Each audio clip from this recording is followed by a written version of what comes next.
welcome to the Tapped In Indy Wrestling Podcast.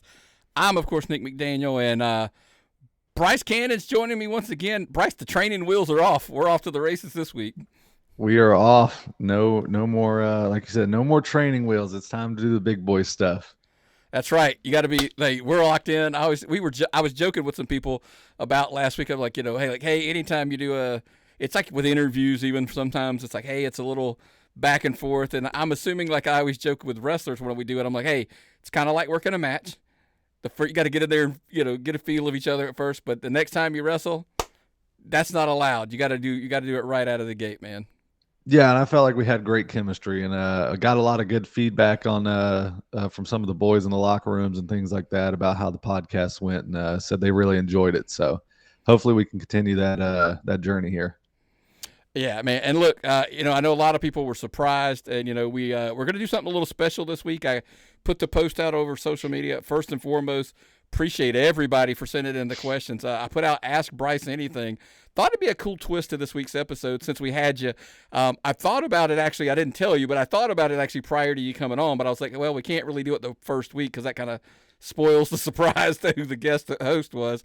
So I was like, week 2, we'll jump right into it.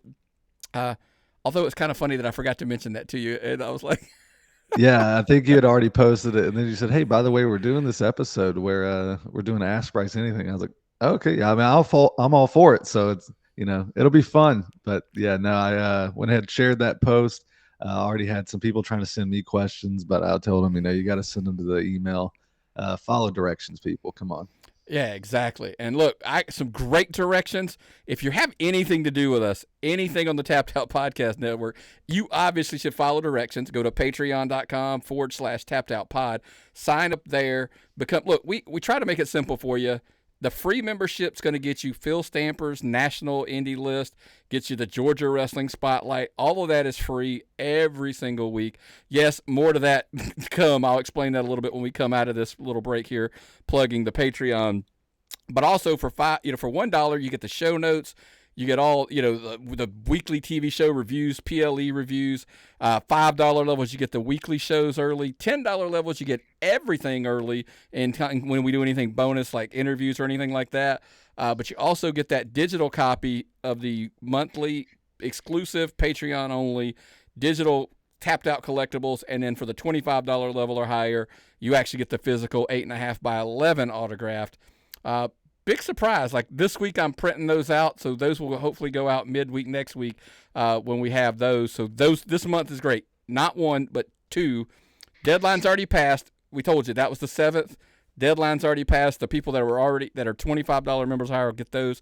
But don't miss out because next month you got to be a $25 member by the 1st. I'm not budging anymore. It's the 1st. You got to be a paid member, and that will absolutely get you set.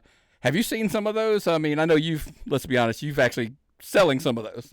Yeah, no, and they're awesome. And the best part about them is they're all unique in their own way. So, I mean, I've seen some where, unfortunately, I've been being put through a table on some of them. I've got my own, like you said. Hunter James sells his at his merch table. I mean, they're great. I mean, they're unique. They are a collectible item, and I'll throw the shameless plug out there. I even have limited edition ones on my merch table. So if you see me at a show, see me at a merch table, check that one out. There's only 5 available. Well, 3 because I sold 2 already. So that's awesome. But hey, speaking of unique, we're going to dive right into some of the news and the stuff that went down this week. And I'm going to start with probably one of the most unique things we've seen in a long time. Shindig, Southern Fried Championship Wrestling, had their big show. Look, arguably, and I get it, arguably the biggest show of the summer in Georgia indie wrestling. They run it annually, Shindig. But this year, it was the craziest thing. When it first happened, oh no, disaster. And I know you were in the locker room, and so you could probably speak to some of this. But in hindsight, the little background, if you're not familiar, I've heard, I don't know if it's accurate, somebody was like, hey, like they think a tornado went through Monroe the night of the show. Power was out like all over the place. Waffle House didn't have power. Trust me, guys, their power was out everywhere. So the venue didn't have power at all. What was the vibe like? Because I kind of came through, so I was there, kind of talking to a few guys, and they were like, "Hey, we're gonna do this," and I was like, "Wait, what?" Just Yeah. what a unique experience. Yeah. So at first the power like flickered a little bit. It went off and then came right back on. And then it went out for good. Like you said, we didn't know anything about a tornado until like about an hour or two after the power went out.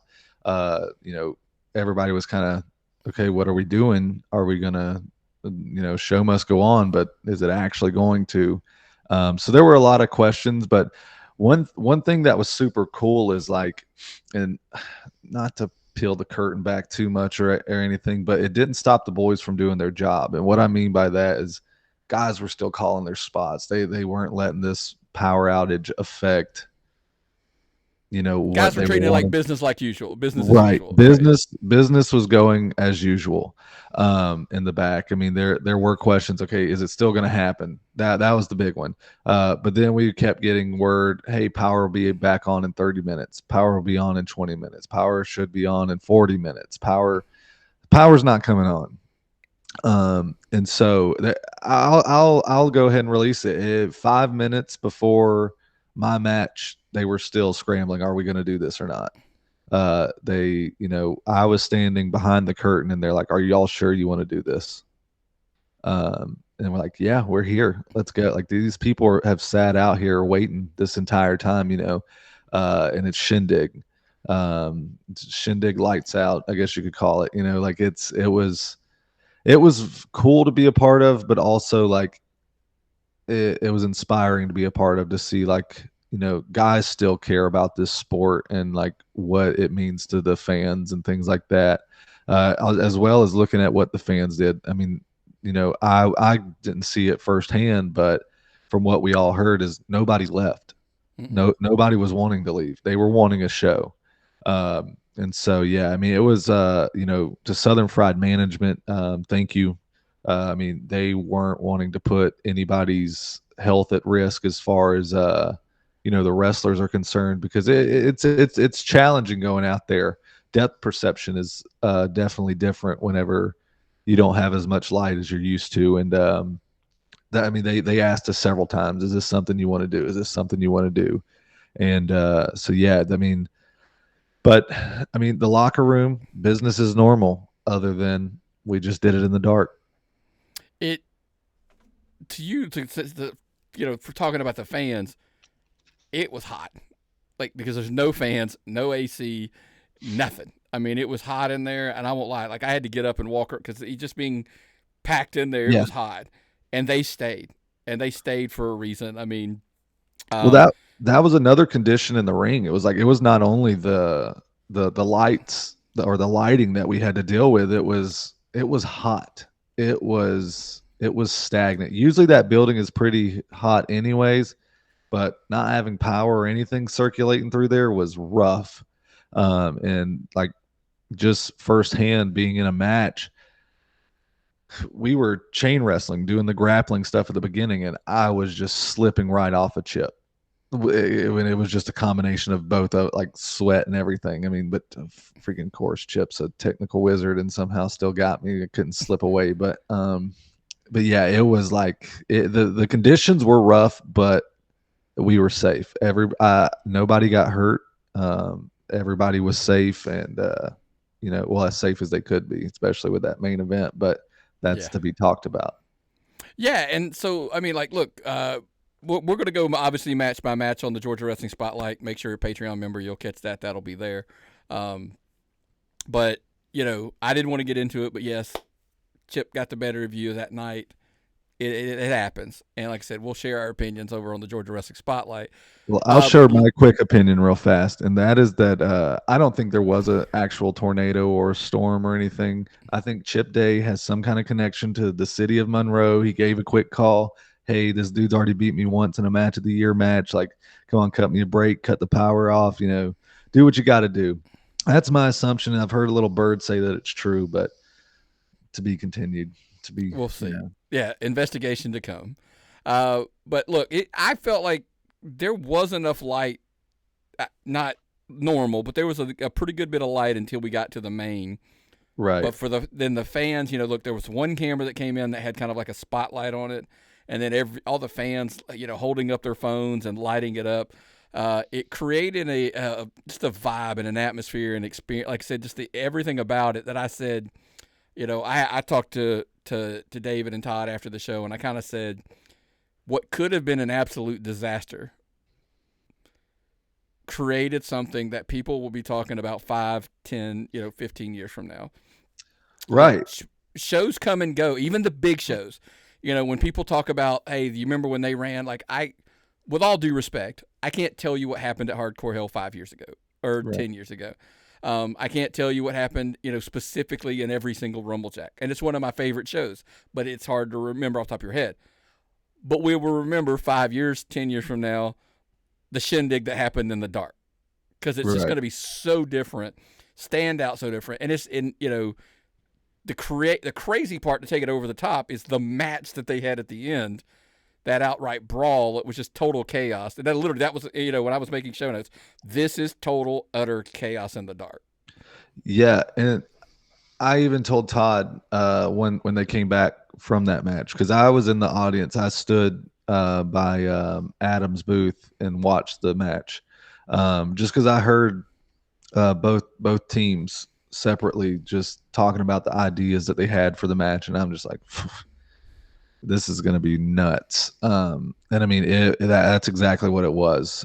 It was everything that you would want. I mean, they called it a penitentiary, and I think the power being out gave it a penitentiary vibe. I think the power being out made that match more special, more exciting, and the fans were involved more than ever because they were able to light the place up for it. I mean, of course, they wanted the ending spot, to be on a microphone, but Hunter having to scream and yell and beg and plead for who he wanted to choose made it even more, because it was just raw emotion, because he had to be loud. He had to get it out to where everybody could hear who he chose. And I told Todd that after the show. I mean, my opinion, my words, I mean, they probably don't mean anything like or carry any weight with that, but I just wanted him to know, like, I know you guys were stressing over this. I know that you were, beating yourself up over something that you couldn't control, but I think it turned out to be 10 times better than what it would have been. It gave it a gritty, just a vibe, like I said, the vibe and atmosphere. Yeah. And it was funny. Somebody asked me, like, "Oh, will it be on video?" And I'm like, "It's just not gonna work. Like, it's not going to translate. Watching it on a video, versus being there." From what I've heard, there will be footage, but I don't know what you're going to get out of it. Yeah, I completely agree. But hey, look, congratulations to Todd, David Manders, Southern Fried, all parties involved. Over-delivered in just a horrible situation, and set of circumstances. But I could not be. Look, it was one of those shows I'm actually glad I went out of my way to make a point that I had to be there. It wasn't easy for me to be there, and right. I figured out a way to get there. One show that I did miss, obviously the other big show, and one of the other shows big this weekend, Southern Honor Wrestling ran their big, they ran a big show heading into the summertime. But let's go ahead and get the, Arn Anderson moment out. I know you don't want to brag, but toot, toot, right? Or you don't want to toot your own horn, but toot, toot. Bryce Cannon is your new Jake the Snake Legacy champion, as you can see right there over his shoulder. Big things happen to those who wait, I didn't have to wait. I made my opportunity at the last Southern Honors show. Then this past Friday, I did exactly what I told everybody I was going to do. Everybody doubted me. Oh, Kyle Matthews this, Kyle Matthews that. Kyle Matthews the best. Kyle Matthews the greatest. Kyle Matthews hasn't lost since last February. He also hasn't stepped in the ring with Bryce Cannon. And we saw what happened when he did. And new Jake the Snake Legacy champion, the Frat Daddy Bryce Cannon. Do you want to get into how you beat him? Or we're gonna gloss that part over? I hit the keg stand. 1, 2, 3. The ref raised my hand. Fair enough. I had a reporter there who kind of led. We'll check. Hey, look, When it's a we're done match. recording, let me get a name so we can settle some Okay. things. All righty. Check it out, IWTV. It'll be on there coming up soon. We'll check it out in person. Also, massive news coming out. Like, look, this is a two landscape changing moments there. You taking that Jake the Snake off of Kyle Matthews. Again, Kyle's had a huge run there. Absolutely, kind of popped the charts when we saw that. But Gary Lamb returning. Now, listen, I know you guys have a history, a past, but I think you kind of have to at least admit Georgia wrestling is a little more entertaining and interesting when Gary Lamb's involved. And I sent him a meme of John Wick. Yeah, I'm thinking I'm back. When he came back, I was at home, but I got the message like that when it happened, and I think that's my take on it. Well, you say it's more entertaining. I mean, the man less than 24 hours after making his return to Georgia wrestling put everyone he wanted to on blast in a Facebook post. Tags each and every one of them. He doesn't do the subtweet. He doesn't do any of that. He tags the people he wants. The he wants fake you to know he's posting, they talking. call it the fake Yeah. posting. Yeah. Yeah, exactly. So no, I like when Gary's there to stir the pot. I just don't like when he's trying to stir the pot with me because there's no need to do that. I mean, I'm a champion. I'm about to make your company more money.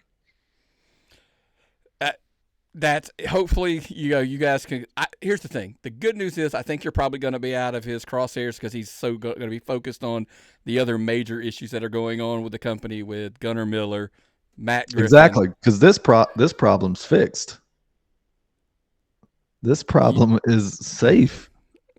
That's true.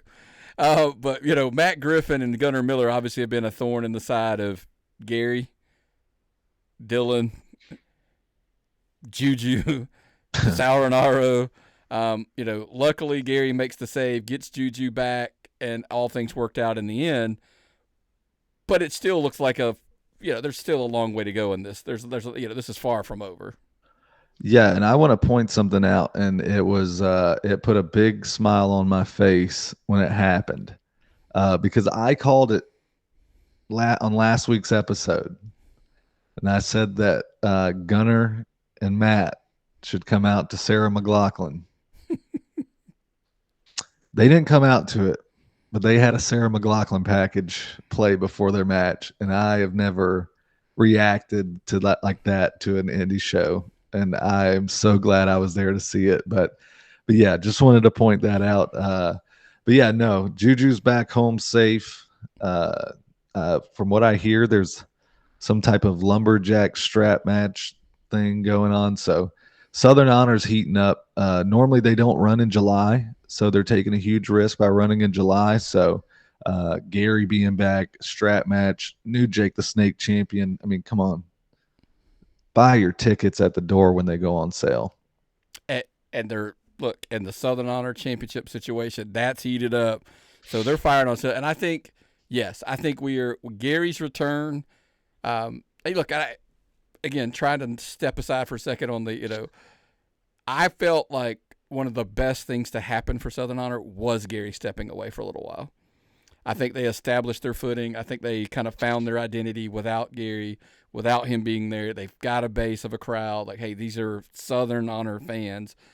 Bringing back Gary now and Gary Lamb fans coming back only increases the popularity and increases the stronghold they have there. So I'm excited. Like I said, everybody knows I have an outside wrestling relationship with Gary and we're friends. I actually love the guy to death. Owe him more than anybody probably ever knows. But yeah, I love it when he's involved because he does absolutely stir the pot. And that's what Georgia needs from time to time. That's just my take. Yeah, absolutely. Because when Gary's doing that, things get hot in Georgia. And you know what, man? We did a little bit with Avari Morales underrated, underappreciated last week. It's going to be your first time to experience the hot hand. The hot hand, essentially, if you're not familiar, The hot hand is who we think right now has all of the momentum, who's all pushing and who's got, all the drive in the world kind of pushing it right now. And listen, I'll start because obviously this one's going to, probably create a little bit of a friction or whatever with with certain people. It's time to piss the boys off. Yeah. Obviously right now, my first, is Bryce Cannon. Look, you would have made the list whether you were the co-host or not. You are the new, Southern Honor, Jake the Snake Legacy champion. Big, massive win. You had a huge match at, Shindig versus Chip Day, kind of a rematch from y'all's match of the year. But look, it's talking about who's hot right now.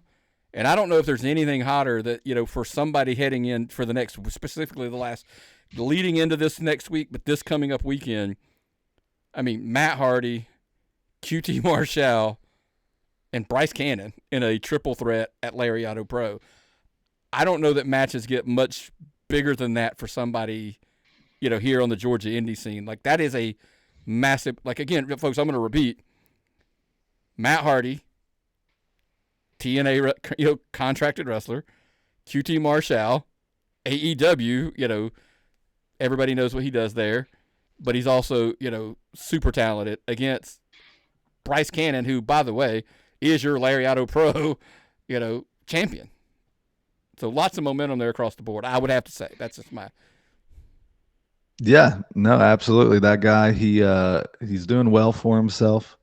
Ever since returning back from injury, he's done nothing but put his nose to the grind and do everything that everybody said that he would.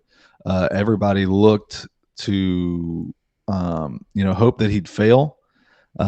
Everybody looked like, okay, he's going to come back and he's going to have to, scratch and claw his way back to the top. And I've done that. I've worked my tail off to get back to where I needed to be and to continue where I left off. And I mean, I've heard it time and time again. Oh, you're just handed these opportunities. You're just given these. No, I've worked for it. I've put in a lot of hard work that a lot of people don't see and a lot of people do see. And the ones that do see it are the ones that matter. And whether you like that or not, they're the ones that are making me money and not you. So that is why I'm a hot hand this week, and you get to listen to it. Exactly. Number 2, I picked Sal Renara. Sal Renara's had a heck of a stretch here over the last, we're talking last month. He is your Southern Fried champion. He retained that title at Shindig. Look, picking up a win against CT Keys is not an easy feat, and he did it in the dark. Literally, we just talked about that. He had that massive win we talked about at Southern Honor, where him and Sunny Days, Happy Madness as a team, defeat Gunnar Miller and Matt Griffin, get Juju back, all of that. Huge, he's got a huge feud that's got going down at Wrestle America, and not to mention just around the corner, he's putting his career on the line versus Alexander Lev for Alexander Lev's championship there at Atlanta Wrestling Entertainment, which will be coming up here in a couple of weeks at up there in Canton as well. I get it. Everybody says I'm a little partial. I think Sal Renaro is probably one of the best minds that is available to. If Sal Renaro is in your locker room and you're not picking his brain a little bit, I think you're doing yourself a disservice. That's just my opinion. And Sal is also one of those guys that he's done more than people realize. I mean, he's done the TNAs, he's done the Ring of Honors, he's done the NWAs, he's been on WWE television, he's done it all. And in some of those promotions, he's held titles. He's held championship gold in some of those promotions. And so for Sal to be on the hot hand, I mean, he's got everything going for him right now. I mean, I think he's definitely on a hot streak in Georgia. He's doing some great stuff with NWA currently now. I mean, he's doing well. Sal is definitely one of those guys in the locker room that if you got an idea and you don't really know how to execute it or lead to it or something like that, all you got to do is tell Sal what you're thinking, and Sal will just look in the air, shake his head a couple times, look back at you, and then spit some knowledge at you. So yeah, I definitely think Sal deserves to be on that hot hand. Yeah, remind me off the air to tell you a story of something that you just said, and I will blow your mind. Sauronaro, number 2 on the hot hand. Look, I know we went in depth to it. Hot hand. There's not a hot hand category this week without Southern Fried. And when I mean Southern Fried, I'm talking Todd Sexton, David Manders, everybody that, the crew, the staff, but the roster as well that went out there. And look, is it a little bit of a recency bias that it was just that happened this past week? Yeah, probably so. But again, I reiterate, that show will be something that people talk about for a long time. Because, the old better than, less than, different than that you always hear about in wrestling, that's about as different than as you're going to get.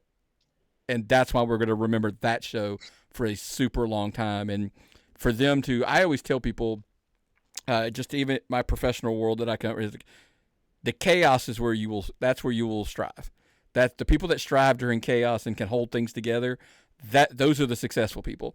Like, pardon my language, when shit's easy, it's easy to be good at your job.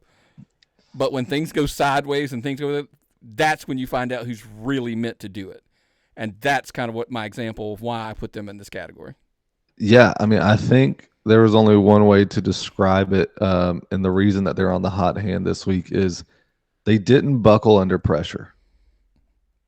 They took a situation that would have tanked some and made them reschedule a show, cancel the show, and they didn't do that. They took everything into consideration. Was it on their, brain to do that? I don't know. But I never heard them disclose that. So to me, I don't know if that was an option.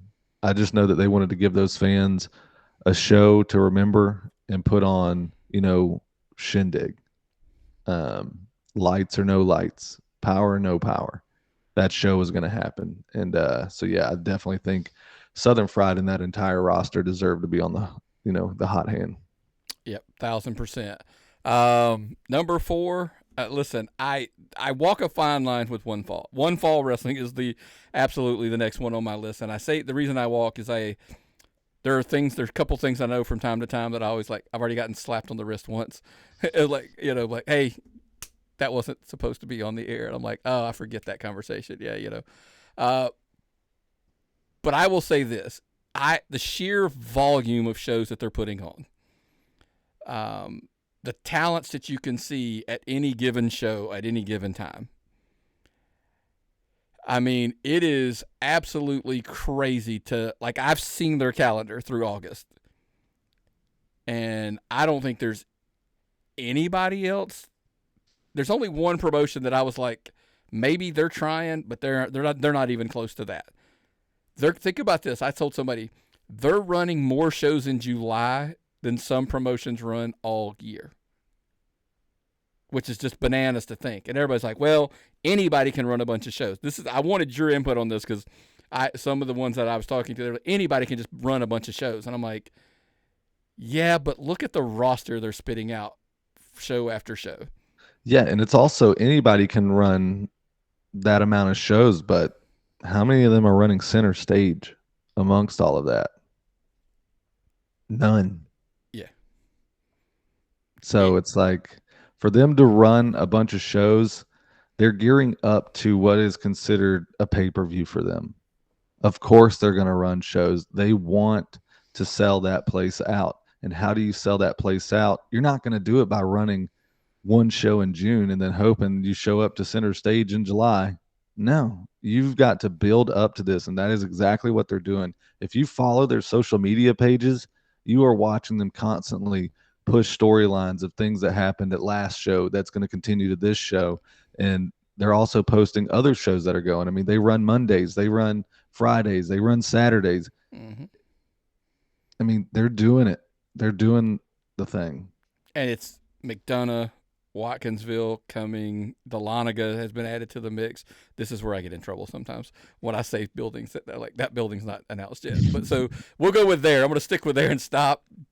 But just everywhere they run, just consistently. And like I said, yes, I talked about it a while back, but I had a conversation this past week and like, hey, more storylines are coming because that used to be the big knock. But they don't do storylines. Mm-hmm.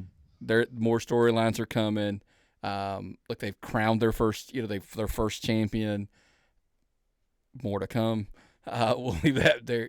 I mean, I think as that happens, I always ask, so then what's the argument against them? Because everybody's always got an argument against them. By the way, the whole entire point of this promotion is to try to get those young men other bookings, like get them exposure or whatever. And you brought up center stage. Terrible analogy, but this is what I'm going to call it.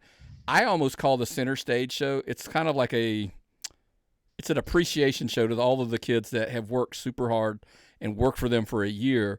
Like, those kids are going to get an opportunity. And I know I've heard it in locker rooms. There are guys that have been in the business for a long time who are jealous that these kids are going to get to work center stage. And I'm like, you do realize had you worked for them like someone told you sure probably do, you probably would have gotten booked on that show. Right. It's like, it's not that hard to get on there. You just didn't want to work McDonough or, in a Moose Lodge. You didn't want to work Watkinsville. You wanted to just work the center stage show. Right. But I'm super happy.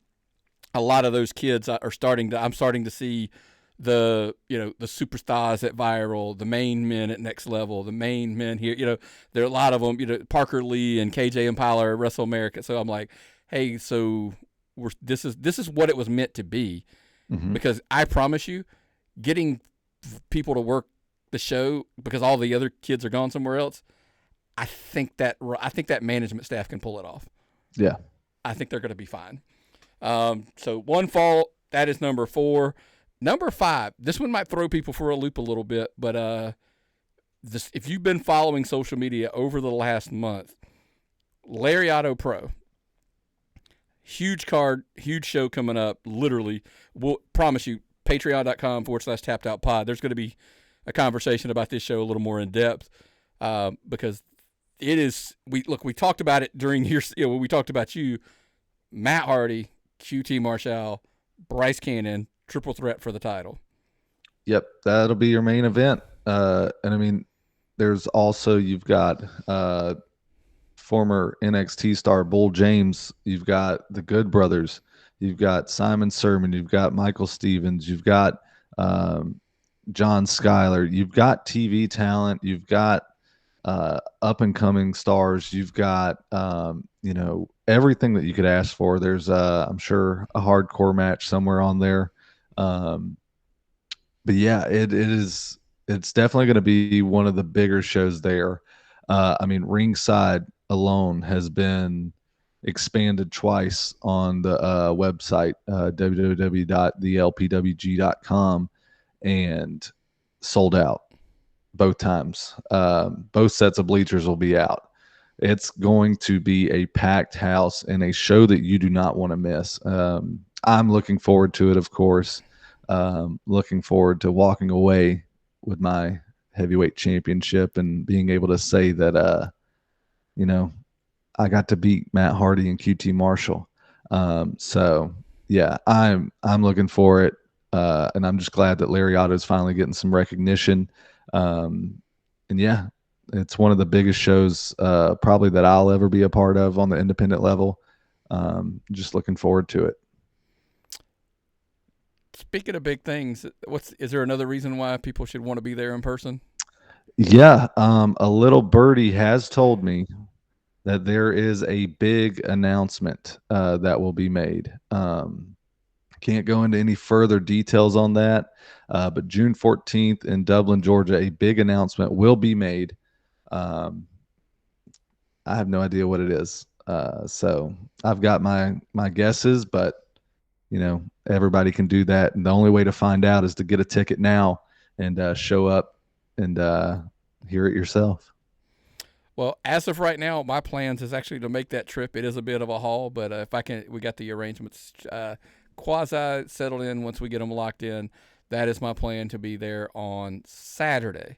Again, Lariato Pro. So the hot hand for the month, Bryce Cannon, Sal Renaro, Southern Fried Championship Wrestling as a whole roster, everybody included, One Fall Wrestling, and Lariato Pro. We should have just called it the promotion edition because it was mostly promotions, but we do that from time to time. But hey, now let's jump into the meat of what this whole special was for. Hashtag Ask Bryce Anything. Appreciate everybody who sent in the questions. I love when people can do directions, and it's tappedoutpod@gmail.com is our email. It's easier to sift through email for me than it is to do anything else. I hate the sifting through social medias across the board and trying to gather them. It's just easier because it all comes to my phone. Again, tappedoutpod@gmail.com if you ever have any questions, thoughts, or opinions. But are you ready, man? Look, I put this out there, and we got a pretty good bit of questions. We may or may not get to them all. If you send it in and we didn't, I apologize in advance, but we're going to do our best. Let's start right out of the gate. Logan from Columbia, South Carolina. I've seen some of your work online, and I'm a fan. When do you think you will expand to more states and nationwide potentially?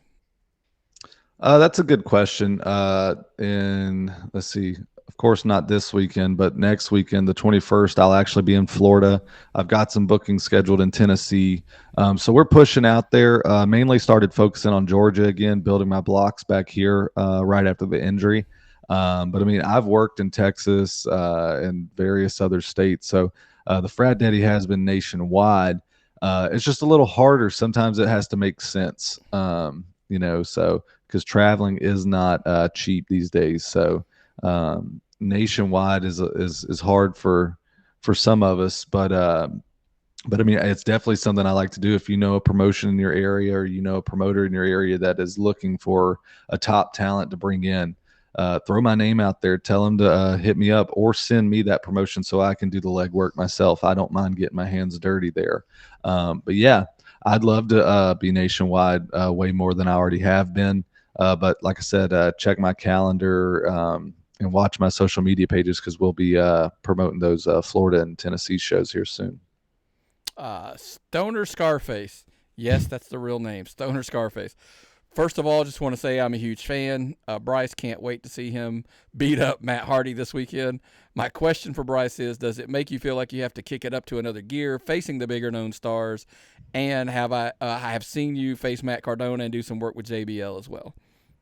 Yeah, as far as like the other gear, what I've been doing has got me in this position. What I've been doing has gotten me the opportunities that I've gotten. So as far as another gear, I definitely go out there and give it my best. I try to treat it as big of a match as I can because it is an opportunity at the end of the day. This one especially, you've got TNA superstar, wrestling legend, Matt Hardy. You've got AEW's QT Marshall, which if you don't know anything about QT, he helps behind the scenes in AEW in a huge way. And so I've got a lot riding on this match, whether it gets me something or it don't. I want to be able to walk out of there happy with my performance. So as far as like a gear in the ring, I'm just going to do what I've done. But as far as like a mental thing, prepping for this match, the gear has definitely gone up for me. And thanks for the appreciation there at the beginning of your question. Eddie from Rome, Georgia. What's the biggest match of your career so far, and who's one Georgia opponent you still want that rematch with? Biggest match so far for me would be a match that I already had, which would be Matt Cardona. That was one. I mean, just the Indy god, a guy who's killing it everywhere he goes, and to be able to step in the ring with him, have a phenomenal match, be able to impress him and have him say good things about me and like put me over. It meant a lot to me because I was a Zack Ryder fan back in the day. So that was definitely one of the biggest matches for me that I've had so far. But I think this match, this upcoming weekend, people are going to be sick of hearing about it. Could be a lot bigger than that match there. I mean, mainly because it's going to be a bigger crowd already. And then the opportunity with the two guys in there to learn from them and, just share a ring with them is going to be huge. As far as a rematch, I've never faced this person in a singles match, but I have in a tag match. And it's somebody that got one over on us. And it's somebody who's a lot of bad news with some tattoos, if you know what I'm saying. So Carly Bravo is that guy. Never been in a singles, but I'd love to, lock horns, step toe to toe, and prove that I can hang with that guy. He's the best out there, in my opinion. I, He hustles, and I'd love to do it. we there's a running joke on the show that they always like, who's the best wrestler in Georgia, and I always say, because we debate like, well, there are guys that are signed with AEW, Ring of, etc., that come back and they're still wrestling, and I always say, if Carly Bravo counts, because he's a nationally signed talent, no offense, he's the best. You just said it yourself. I think he's the best. Um, Yeah. but sometimes I always say like, hey, we're going to take Carly out so we can have the debate from beyond there. Now, in all fairness, I've always said I felt like over the last year, like when you were coming back, you're going to make that run to make that chase. You're the guy I think that chases it's got the best opportunity. But yes, he's still the guy. Yeah, no, absolutely. I mean, the only difference is he's getting his titles stolen and mine are sitting over my shoulder. So, Sam in Tifton, Georgia wants to know: is there pressure when you're booked as the big name on the card that you have to deliver? Like when you're main eventing and you're like the head billing, does that make you feel like you have to deliver more than just a good match at that show? kind of goes back to the whole gear question. It's, what I've been doing has gotten me to that. And I feel like if you put yourself and start adding those unnecessary pressures in a situation, you're only doomed to mess yourself up. So as far as like being booked as like a big name or something like that, I have had that opportunity. With Exotic Youth, we had a whole show named after us in a different state. I think it was like Mississippi or something. Youth Gone Wild, and so it was a lot of pressure for us because it's like, okay, like we are literally going to a new state, never even wrestled there. The promoter loves us though. He's named this, like we have to give these people a show. So there is a little pressure whenever you're being advertised and made a big deal and things like that. And I mean, not only on a show, like coming back from that injury. I mean, the guys on this podcast and Georgia wrestling history and things like that. I mean, you guys were hyping me up. Oh, Bryce is coming back. He's going to do big things, yada, yada, yada. And I didn't even know if I was even going to be able to run the ropes yet. So there was some pressure added with that, so in which it all worked out and it's going great so far. But I think there's pressure with everything. But if you start, harping on that and letting it consume you, I think that's where you mess up. So yes and no, I would say. Carl from Griffin, Georgia. Is there anybody in Georgia right now that makes you nervous to step in the ring with? No. I didn't think that one would be that difficult. No, absolutely not. Vanessa from Marietta, what's your biggest pet peeve in the locker room? This one I knew was going to pique your interest. How much time you got? All right. So this actually happened this weekend. At a couple of shows and one I wasn't at, but someone knew it was a pet peeve of mine, so they reached out to me. Showing up to a show that you are not booked on,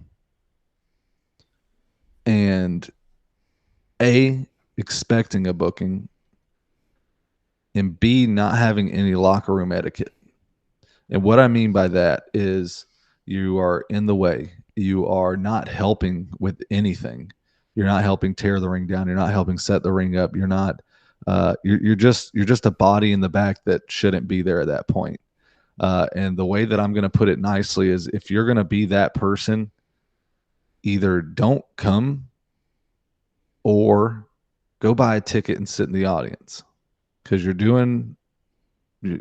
helping the promotion more by paying a ticket and sitting there than cluttering up the locker room. But yeah, if you're there, learn locker room etiquette. Say hello. Shake hands. Know who the promoter. Know who the booker is. I mean, there's been people that I know of that will show up to shows and have no clue who the booker is, and it's like, why are you there? What are you? I mean, yeah, I understand supporting your friends and things like that, but come on, do that in the audience.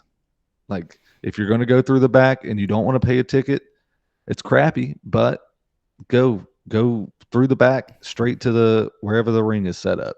Stand out there, film your friend's match.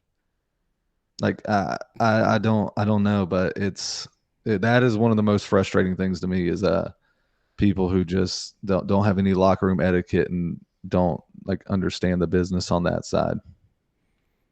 I figured that might be that might be one that always piss. Like I'm curious to see tappedoutpod@gmail.com.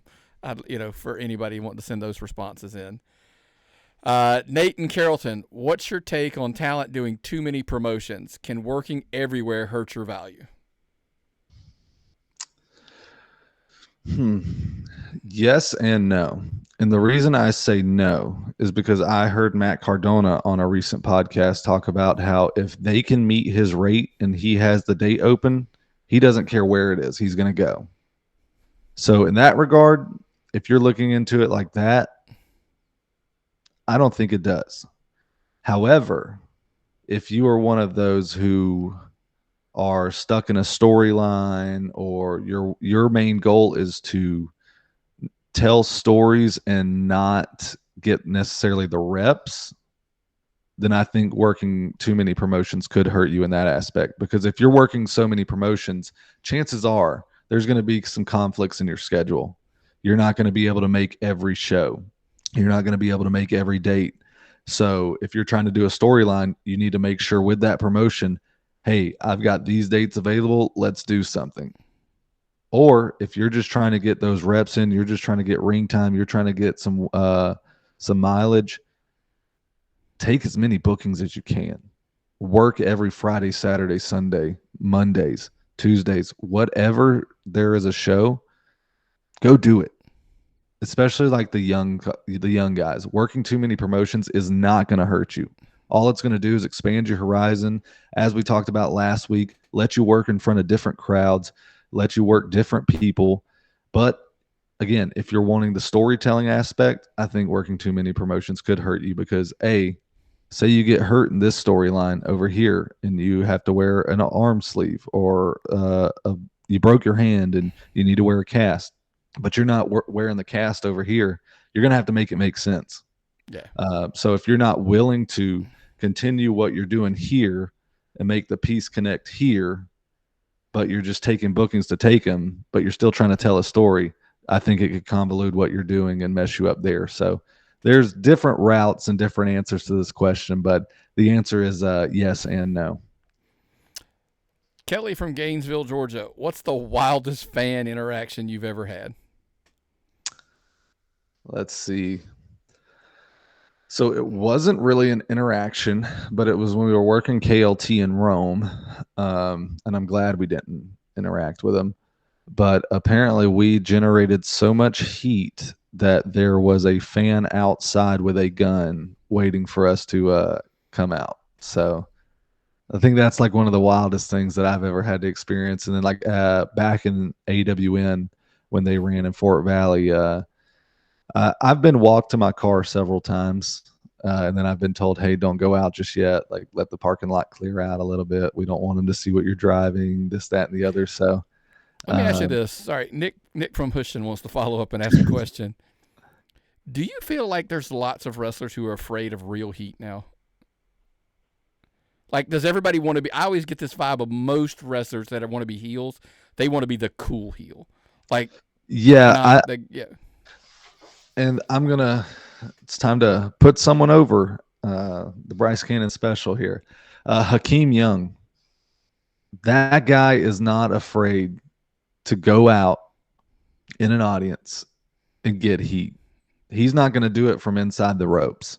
He's going to go and do it in their face. And a perfect example of that is a event that you actually attended, the Cinco de Mayo, where Hakeem made a mariachi band pack their stuff up and leave because they were petrified that they were about to get beat up. And that is a true story. That is a shoot. They packed their stuff up and left. And it was a Cinco de Mayo festival. And so, or like an event at a restaurant. Yeah. And I wasn't there, but I heard about it. It was with Coastal. And so it was just funny to hear. that happened. But yeah, I mean, overall, I think so. I think everybody wants to either be the super funny heel or the cool guy, like you said. They don't want to generate that I want to kill you heat. Don't want to generate the old school heat. But Hakeem is one of those guys that he could give two craps about it, and he's going to do what he wants and to get that heat that he needs. I mean, I wrestled him at MomoCon, and he was out there flipping people's like hats and wigs and stuff off, and I'm like, oh my god, this dude's about to get trampled on. But he's willing to do it, and he's willing to do what it takes to get that heat, which is great. Do you think that's why somebody like you brought Hakeem, but like Exotic Youth, look, Pat Roach is another one that just absolutely, I'm like, there are times that I'm just blown away that like, yes, he said that. Like it just, he's not absolutely not afraid of heat, and I think that's why those people stand out a little bit. It's just because they're willing to go that. Yeah, Is it Simon too? Sermon. Simon Sermon's a perfect He was my example of next it as one. Yeah, well. exactly. Yeah, it's I think it just anybody that's willing to go like it's do at times could they go too far, maybe, but isn't I that what a heel would do? Yeah, exactly. I think it's knowing the limit or knowing the line, but just going barely over that line to where people are offended and hating you. And because this is a whole tangent right here, but there's a difference between actual heat and like go away heat. But if you can generate that actual heat of people just pissed off just by seeing your face, you've got them. But yeah, I don't even remember the original question. It was like the fan interaction, but Yeah, you brought yeah, up the gun, yeah, and yeah, yeah. I think that's probably one of the only like wild experiences I've had. I haven't had. I mean, I've had like women come up to me and ask me to spank them with a paddle and things like that. So there's that. There's that. That's different. That is weird. Yeah. Um, I don't even know how we transition from that. Let's just get. Troy from Albany, Georgia, real quick. It says, "Hey, Bryce, you're not shy on the mic. Have you ever thought about managing or coaching guys behind the scenes?" Nick's just going to add I'm going to add the answer into here, Troy. Why would you do that now? Like now? I mean, look, I know this sounds dumb. I know you do help some guy. Hey, I'm kind of glossing over that for a reason. But managing, like, why would Bryce Canning like get into a managerial role of any kind? Like, it's just your time, right? Yeah, exactly. Like as an in-ring talent, I mean, my focus right now is me. I'm sorry to be selfish, but this is a selfish business. Um, but uh, Pulled the curtain back. I mean, I'm still learning myself. I feel like I am in no position to coach a wrestler right now. Do I lend advice? Do I lend a helping hand when possible? Absolutely. If I see something that I feel like I can help somebody with, I'm not just going to let them not. I mean, it's their decision whether they want to take the advice or not. But I am no big name. I am no person who's been there, done that, got the T-shirt. I'm still learning from those who have. So for me to be coaching somebody, I feel like it would be a disservice because I don't know everything. There are still guys out there that have forgotten more than I know. So, especially when it comes to this business. So, for me to coach or anything like that, I feel like it's definitely not time. However, I say that here's the hypocrite. I mean, we do run and book a show in Savannah, so we do help people in that regard, but it's in a different sense. I'm not out there trying to teach them how to bump or anything or coach them. We're just there to help It, out. there's nothing wrong. And here's the part where I get in trouble in this answer. Like I tell people all the time, like people ask me questions, and I'm like, I've been watching wrestling for 46 years at this point. I always tell people, like, take it. It's just my opinion. It's not like I'm not coaching you. I'm not teaching you. I'm just telling you, like, hey, I didn't like it. This is why, but I'll tell you why I didn't like it. And if you're like, oh, no, no, no, no, it's because we're doing X, Y, Z, and I go, oh, okay, then that makes sense. I don't always know the whole story, so I'm just answering Right. it honestly. I always think like it's Nick from Houston wants to know. One of the things that you always hear about like podcasts, like, oh, they're just fans. Nick from Houston wants to know, is it possible that you get so far in the wrestling business that at times you forget what it is to be a fan and what they really like because you're caught up into the weeds of what you think wrestling should be and what everybody in the business. Does that make sense what I'm trying to say? Yeah, I mean, it's definitely hard for me to sit down and watch a 2 3 hour episode of Raw or SmackDown now, because I do watch it and I'm like, oh well, I would have done it this way. Oh, I would have done it this way. I'm not popping off the moves like I used to do or anything like that. I'm looking more in depth of the story and things like that. So yeah, I mean, I find myself falling in and out of fandom, but at the end of the day, I'm still a fan. There are still things that I'm like I get excited about, and so yeah. As far as like But losing I'm gonna that, pause you there. It's not because I want to maybe I was so. What I'm exactly saying is like sometimes people are like, you should do this because this is how it's done. oh, And I'm you're like, talking but I'm a about fan. I'm a fan currently. So sometimes I feel like, hey, I think my opinion, because you're used to doing it this way 10, 15, 20 years ago, okay, you're gotcha. out of touch with what it is now. You're still trying to do it the way you always have. I understand it. And I'm not, look, there are wrestlers who know 800 times more than I'll ever know as far as like how stuff is done. But at the same time, I'm like, but I was a fan who watched Monday and I'm seeing what's working today. Hmm. So sometimes it's more about like I think my opinion. I'm not saying it's equal, but it's like, hey, I think it's valid to have it because I just think it's hey, this is what I think's working right now. This is what I see working right now.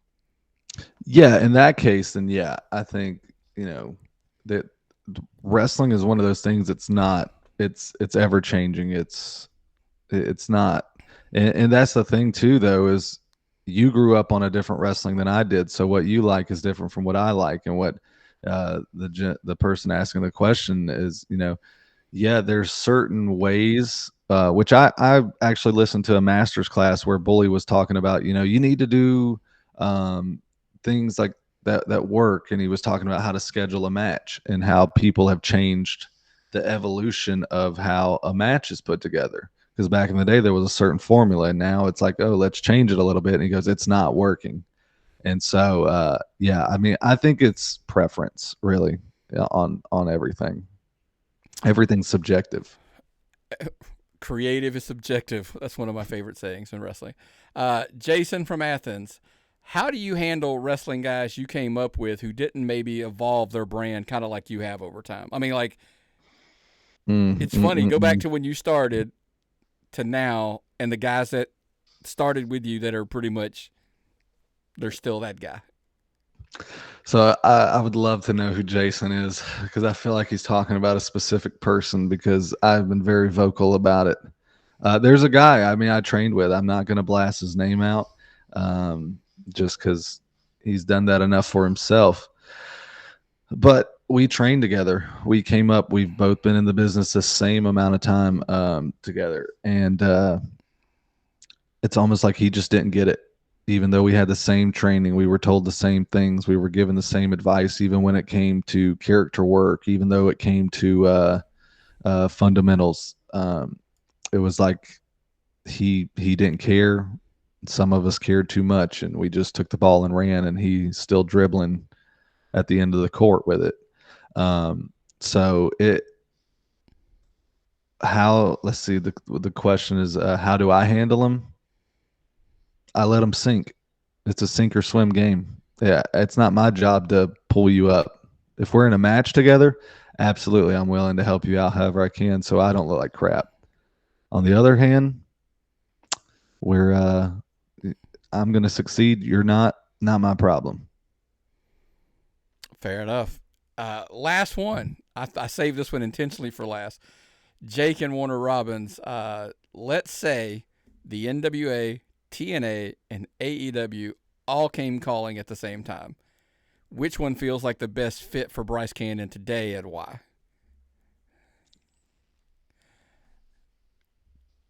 Wow.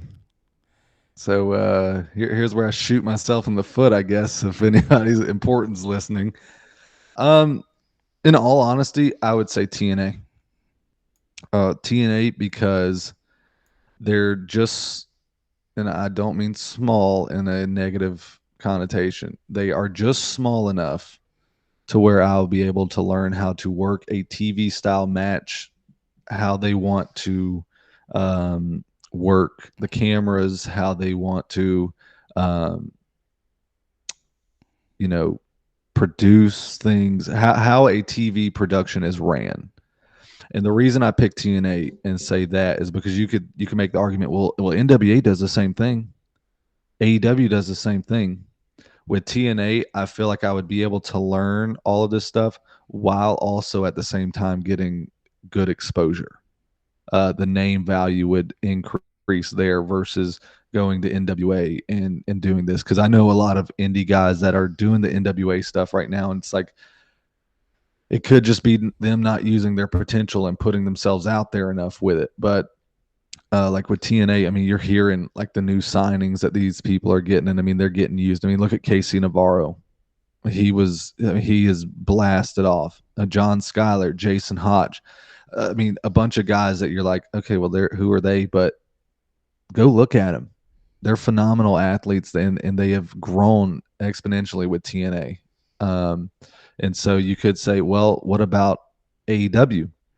And it's kind of the same thing with ROH. It's like you have to have that particular platform to even watch, their product.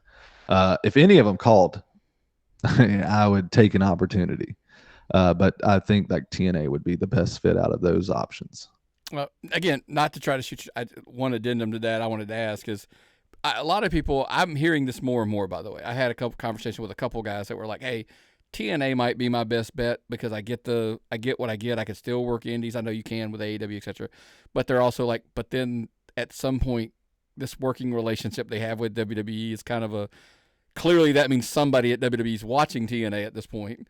They have to be, right? Because they're picking and choosing who's coming over. Yeah, and mine necessarily isn't even that. It's more of the, and I've always said it about TNA. I've said it whenever they were Impact. It's like they are just big enough to where your name is going to get out there, your stuff is going to get seen.